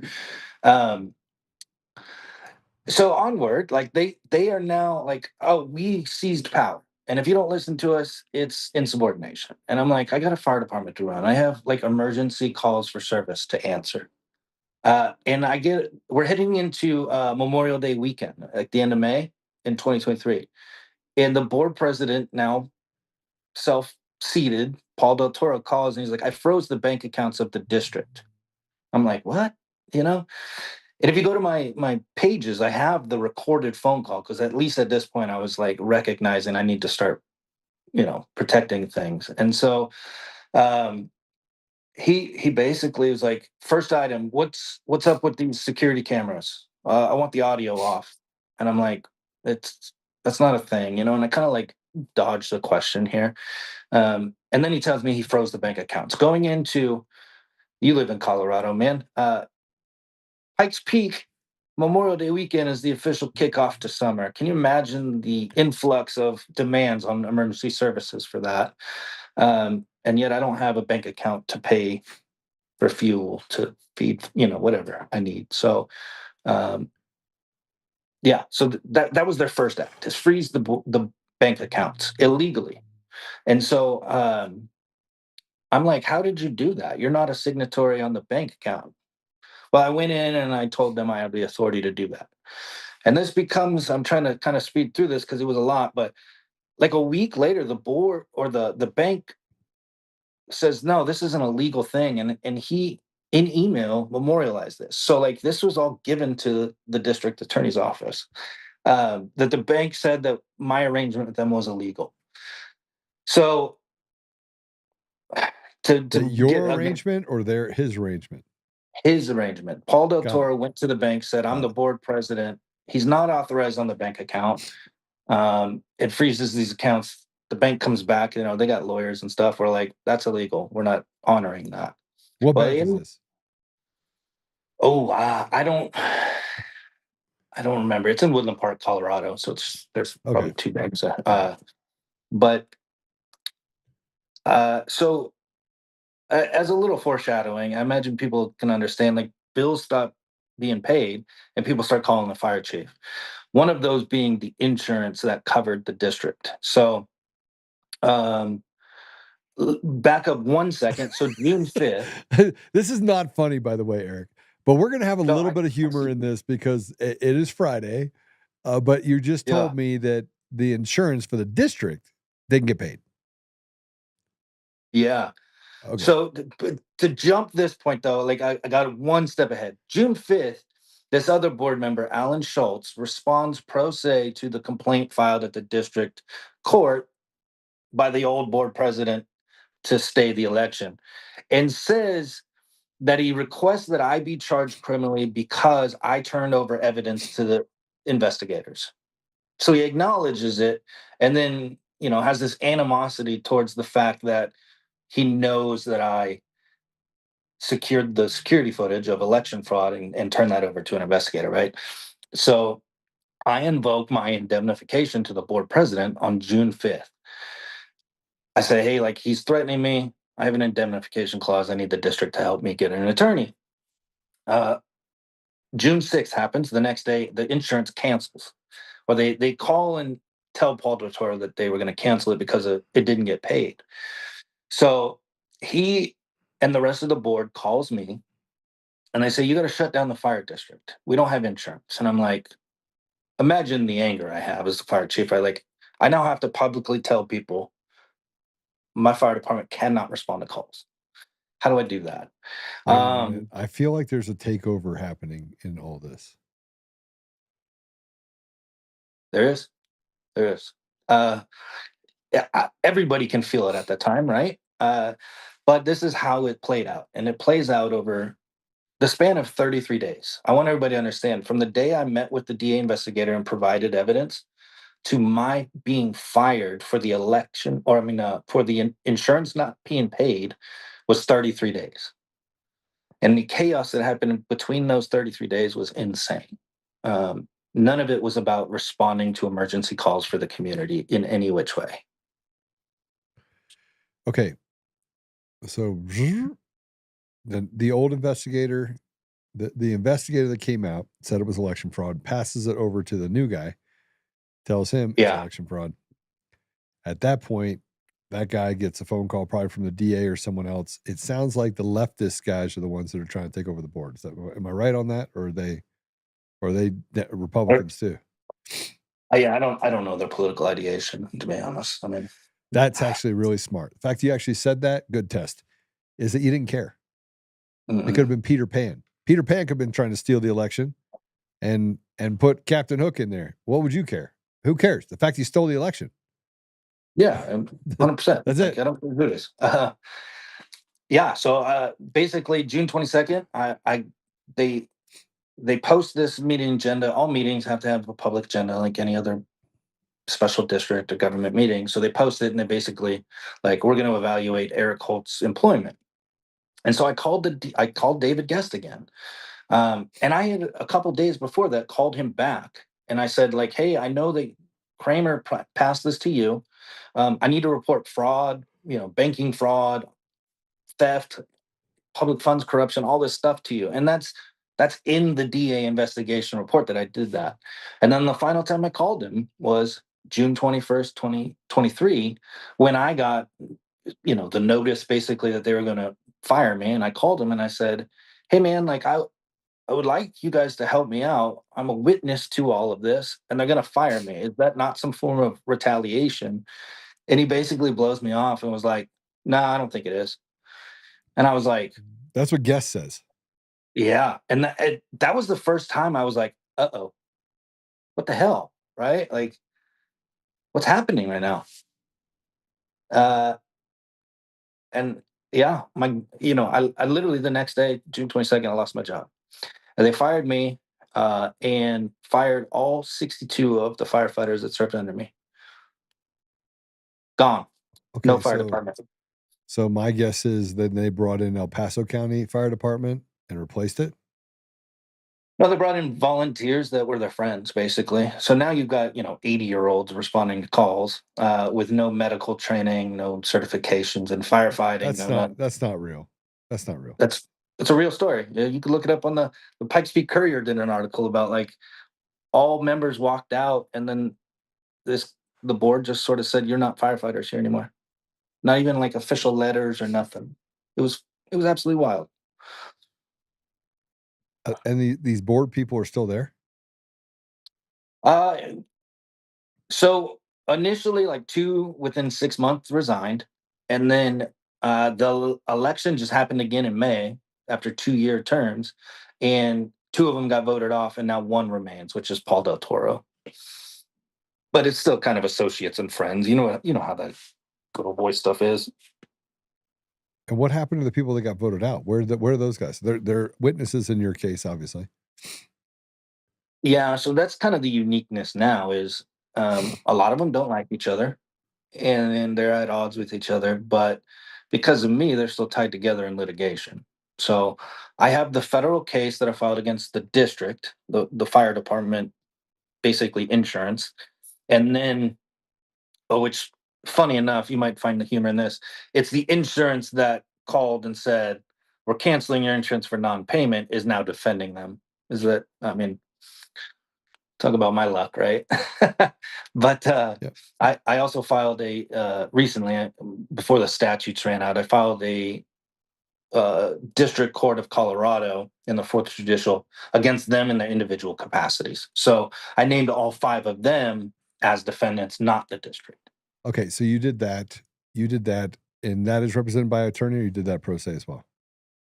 I'm pro se for everything. I spent $150,000, sold my house to get to this stage. All right, so there's a guy that you need to talk to out of Castle Rock. I'm going to put you in touch with him. He is an attorney. This case is right up his alley, and frankly, I think that he would have a heyday on this case. So, I'd appreciate that because a fire chief pro se in the 10th Circuit isn't a lot of fun. You know what I mean? well, I mean, the federal court's a little different. Now, I do I do want to say this, and this is where it's going to get really um this is going to really gray area for everyone that's paying attention. I want you to listen to this. Who is the judge in your case? Judge Nina Wang. So it is Nina Wong. It says Wang, but it's Wong. Um, what other case did she just actually election fraud case did she just sit? Who was it? Mike Lindell. Oh. Yeah. And she committed about a half dozen crimes, in my opinion, in order to stand up and protect that radical leftist Eric Coomer and to stop the jury from hearing evidence that they should have been able to hear and lied like rugs. And she did everything she could in order to interfere with that.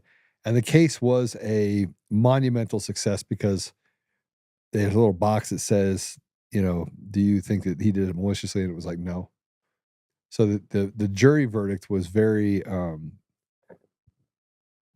inconsistent. They found me credible, and I'm the guy that started the whole thing.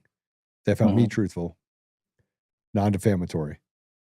And they found Mike Lindell defamatory, but not with malice.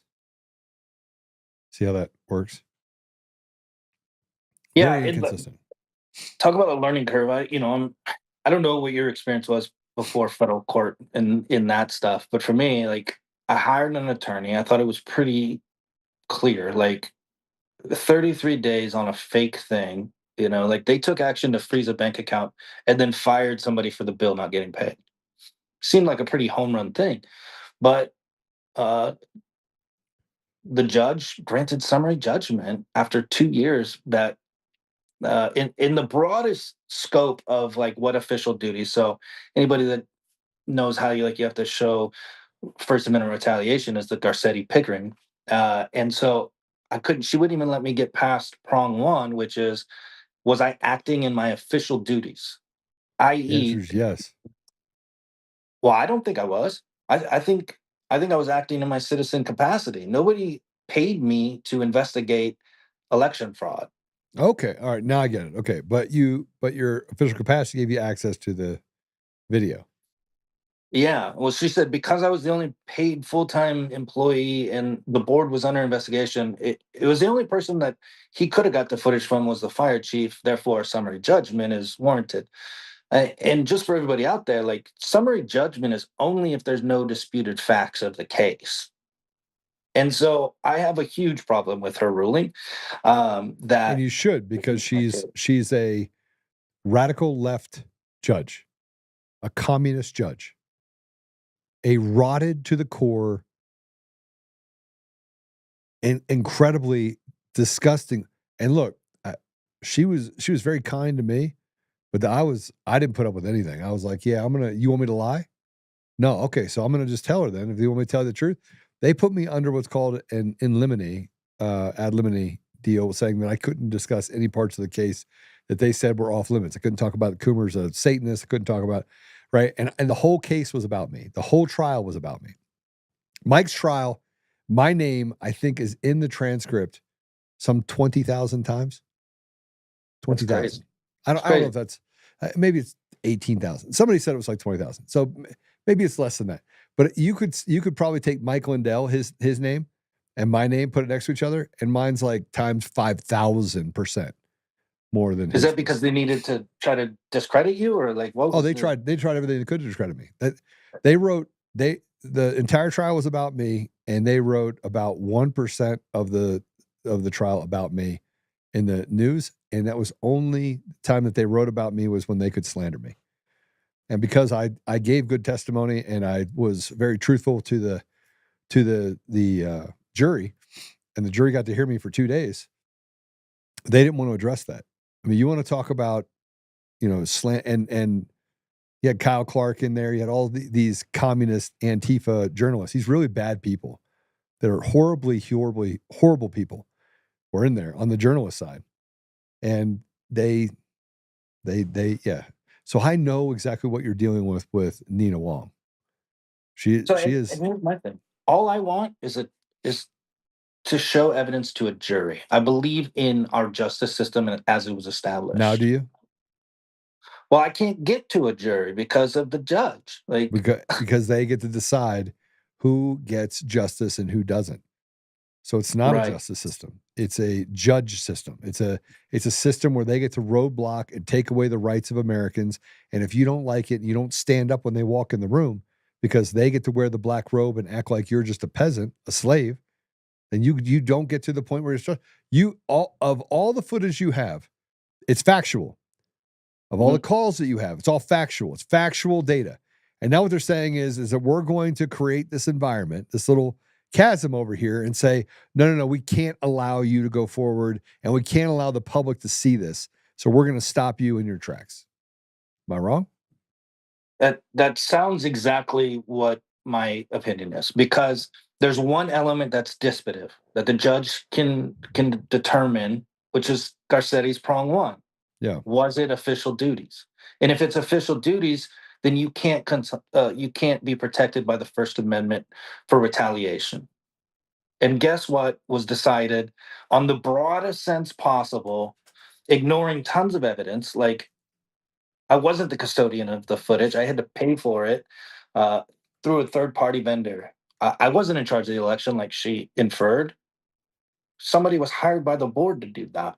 And, I haven't a chance on appeal, but this is so gone from the fact that election fraud was committed that it's about whether I, as the fire chief, was acting within my official duties of, i.e., what I was paid to do. So they became the victim. Yeah. Yeah. And this, by the way, is why we have a lawless system in our country. We don't have a system of laws. We have a lawless system. It isn't anything of what it says. Court system, the judges, the attorneys, they get to decide. They get to decide and put their fingers on the scales of justice. It doesn't even operate the way it's supposed to operate. It's basically a communist system right now. Yeah, my thing is, why is there procedural things that knock this out of court for me to show, right? Like, why can't I just, OJ got his trial, right? Like, if the glove don't fit, you must have quit. Why Yeah. can't I go in and a jury of my peers, as the system was established, and my constitutional right, what is it, the Fourth Amendment, right? Like, or Seventh Amendment, so that I can have a jury hear the details and make a decision. And I can't get that after $150,000, video proof, attorneys, everything. Like, it just got dismissed by this judge. Makes zero sense. 0 cents. All right. So you have an appeal that's scheduled. There's a man you need to talk to. His name's Grant Vanderjack. Okay. I'll get you his information. He's a very, very, very good attorney. He keeps winning. Him and his wife are both attorneys. That's She right. ran for the DA in the 23rd district. Frankly, I think she should have won. Very, very, very, very good attorney. Grant Vanderjack. So if anybody else needs an attorney, he's a really good attorney. Really good attorney. So I'm going to get you connected with him. Get all that information. We're going to put it out there. Do you have a site or something where all this stuff is, where people can read it and go through it? Yeah. So this is after summary judgment. My little spiel here, sorry, is I just got sick of being quiet about it. Like, nobody was ever going to find out this stuff. I'd never be on here if I just sat quiet. And whether I ever recoup or not, America needs to know these things are happening. And this is one small district can happen. It can happen across the country, and boom, you've got a whole election that has no integrity. And I know that you're fighting that battle, and I appreciate that, brother. So I'm out there talking about it. I have a TikTok, a Facebook, and an X account, Justice for Holt, at Justice for Holt, HOLT. And then I started a GoFundMe, which is super hard to get any help on, but I have, because I can't. I sold my home, moved my girls in with family halfway across the country, and paid my lawyer up front. And after 150 grand, they lost in summary judgment, and then went, well, you got to give us 50 grand up front to take this to appeal. And I can't do that. You know what I mean? And so, and I also can't, as an American, allow that ruling to be affirmed, where now it's case law that other people can reference as why nobody gets to have a right. So I got to continue the fight. I did it pro se. I hope I did good. But I'm not an attorney. I'm a fireman. So we hope to get your job back too. And Grant is a patriot. He's a good man. And so those of you that know him, make sure you ping him on Facebook and say, hey, you got to help Erik. Erik, and that's a GoFundMe.com/F/free-speech-the-cost-of-integrity. Okay, you should have made that shorter. I just want you to know. You should have just said /Erik. But go to the search and type in Justice for Holt, HOLT. Okay, Justice for Holt. Justice for Holt. Yeah. Okay, go. Okay. And by the way, another thing you should do is you should change it. Well, I'm sure they'll do it. They'll forgive you here on the GoFundMe, but move it to a Give, Send, Go, because GoFundMe is a communist organization that has stripped away patriots and stopped people from getting access to funds and frankly stood up for some really bad people. So Give, Send, Go is a better place to go. Look, I do appreciate you reaching out to me. I'm going to have another conversation with you where I send you some stuff. So make sure I can connect you and Grant. I'm going to call Grant first. But if you are listening and you want to help Erik, you should, and we will give a little bit to Erik, and we hope that all of you will as well. And it just takes a village, right? So this is about making sure we protect the rights of people in our community. And again, I'm going to say it, like I said before, President Trump got into office. It did not mean, put that, if you would, in all the put that link in all the places that were broadcast. But if you think that this fight can be won by President Trump, it can't. It can only be won by the people in the community that stand up for the community. So that's all I'll say there. Erik, thanks for coming on, brother. I appreciate you very much. And thanks for giving it all and standing up for what's right. And there's a thing that I was taught a long time ago. What's right is rarely popular. What's popular is rarely right. The hard road it's a hard road, but it is a hard road for a reason, and it always leads to a place where it was worth it. Thank you, brother. Like I started this, I will never show two girls that I am raising that I gave up ever. So to the last breath I have, I'll fight for our country. You sold your house to make sure you could get some justice. That's that and I would I've done similar things over the last 5 years. And it hurts because people take shots at you and say stuff to you, and you know that they would never. They're paper tigers. They're paper tigers. Mhm. But keep fighting. I appreciate you. Thanks, Eric. God bless you. Thank you, brother. Appreciate you. All right. Man, we keep hearing all these stories about people that are whistleblowers that have been adversely affected. And we know that there is a large contingent of people in our country. We call them Con Inc. You have the left, you have the right. They're two wings of the same bird. You have a lot of rhinos and people that sit in these little cliques, and it's like high school. And you have an obligation. You have an obligation to stand up for people in your community. And who is Chris said the courts are rigged against us, Joe. And Chris, you would know because they did the same thing to you. No matter where we turn, we never get to the place where we can actually get it in front of a jury because the judge stand in stark contrast to the truth. So, well, I think you guys should have a great weekend. It's going to be an amazing weekend. And remember, you have your family. It's going to be awesome. Pray, stand, speak, act. Pray, stand, speak, act. Do the things that are necessary to protect your family, right? You know what that is? Fighting. You know, I've never seen a fight I didn't like. And always speak the truth. You know, the one thing I can say is, so Jeff reached out to me and he said some stuff and I'm like, no, that's not true. And then I remember going through the text thread or looking at the comments and he said something, Jeff said something. And I was like, yeah, that's not right. And then he went and checked and did some research and spent 2 days in it. And he came back to me. He's like, man, I was wrong. I don't like being wrong. And I was like, well, I got this new hat that says Jira. Joe is right again. Somebody bought that for me. My friend Jerry did. I'm not right all the time. I'm not going to handle every situation right. What exactly is Con Inc? Con Inc. C-O-N. Conservative Inc. is what Con Inc. is. Conservative Inc. It's the Bannons and the Julie Kellys and the the Cash Patel, Dan Bongino, this group of people that walk around in a symbiotic little environment. They protect each other while shitting on anyone and creating an environment where they'll walk around and subtly say, hey, do me a favor. Tell them not to talk to Kyle. Hey, do me a favor. Tell them not to talk to Joe. And then they walk in, they get in positions of power and authority, and they only promote themselves because they're just a bunch of pieces of shit. That's Con Inc.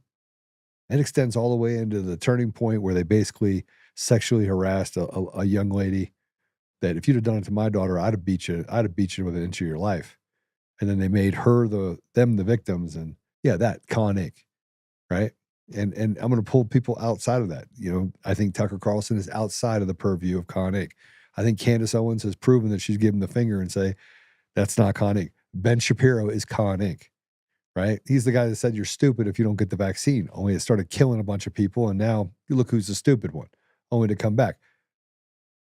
We will get to a place where we start to recognize that all these people want to, this little cool kids club, as if it's like Kardashian club. You're going to eventually not want to be a part of it. You want to know why? Not because you weren't invited, but because of the pure evil while it sits there and tells you that the person that should be running things is what's that guy's name? The gay dude, Scott Pressler. You know, the one that won Pennsylvania. Oh, that's right. That never happened either. The one that slept with some dude and some gay orgy inside the GOP office. Yeah, that guy somehow is someone that we should revere, put on a pedestal. I'm taking pot shots at a lot of people. It's like, Joe, do you like anyone? Yeah. Yeah, I do. I like Kyle Seraphin. I like Steve Friend. I like Garrett O'Boyles. I like them. I not only like them, Marcus Allen. You say, well, those are all FBI whistleblowers. They're not the only ones I like, but it's a large group of them that I do like. And I could start talking about some of the others. I like Doc Chambers. Why? Because he's real. I like Candace Taylor. Not just Candace Owens, but Candace Taylor. I like them all. Why? Because they're good people. They speak the truth and they don't care. That's who we want to support. All right. So here we go with the Friday stuff. Let me just get back to it. I get squirreled out there for a minute. We will not get to a place where we have, and I'm going to drop the article today. You'll get it here in the next 30 minutes. And I'll put it everywhere on all my socials. Go check the socials. Your job is to do this for me. You go out and share. You go out and speak. You proselyte on what's really happening in the community, and you don't stop talking about it. You share the message, but you become the messenger. What I'm saying is actually not that, what Erik is saying is not that trivial. It's not, it's easy. Like here's a case that Nina Wong decided that she was going to be judge, jury, executioner, just like every other case. Kernel of justice gets through. And typically it's because that person did something to President Trump or someone that's in this elite battle. See, the elite battles and wars, they have consequences for people. They'll shoot at people. But the people down here, the plebes, yeah, we're treated like an inconvenience. So you go do your thing. I'm going to put something out there that I think you'll find super interesting. It's going to be super long. But then go and share that. And make sure that you give us a thumbs up on the way out. Make sure you take care of your family this weekend. Make sure that you stay prayed up. And make sure that you don't lose sight over the fact that you have an immense amount of blessings. And even in the middle of this fight, you might have to give up a ton. You still have lived an amazing life. Even if you're going through a lot, you still lived an amazing life. God's given you all sorts of stuff. And you need to make sure that you're grateful for that while you're out there fighting, not just for yourself, but the people around you. So let's pray it out, shall we? Father God, thank you for just the opportunity to have these amazing guests. Thank you for Doc Chambers. Thank you for Erik Holt. Thank you for the commitment that they both have shown in different ways and for the voice that they have. Father, it's time that we rise up and do things collectively and build our own fraternity of good people, good men and women that are willing to fight no matter what, and to not do what's popular, but to do what is absolutely right. And Father, there's been people that have told me that, you have to pick and choose your battles when it comes to having ethics or morals. And sometimes I've kept quiet. So for that, Father, I ask you to please forgive me. But at the same time, I recognize that I have to have humility and I have to have grace. So in those cases, Father, where I should show that grace, I ask you to just urge me to do that I may understand and hear that voice of you speaking to me and telling me that here's the time.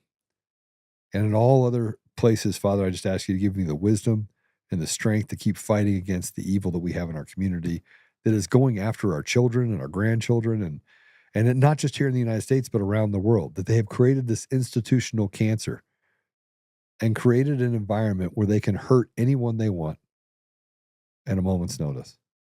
Father, I ask you to give us the strength to stand as one, to set aside our petty differences and to do what we need to do in order to support and to restore you to our communities and to our country. And we recognize that nothing happens that you don't want to happen. So we just ask that gracefully you will give us the vision to see what part we play, when we should move forward and when we should be patient in all things that you progress. I say these things, Father, humbly in the name of thy Son, Jesus Christ. Amen. Okay. I will see you. I will share on XGab Truth, Vocal Getter Parlor, Minds, MeWe, Blue Sky, Liberty Line. Are you on Blue Sky? Oh, you can't be. Facebook, Wimkin, and Pickaxe. I didn't even know about half of those. So if everyone did that, We're going to run a couple reruns. We'll run them today. We'll run it tomorrow. Yeah. Jeff has something to say what I said. Yeah. Amen, amen, amen. Okay. I keep forgetting it's on a little bit of a delay. Have a great weekend. I love you all. Thanks for joining us. And I will see you on Monday. God bless you.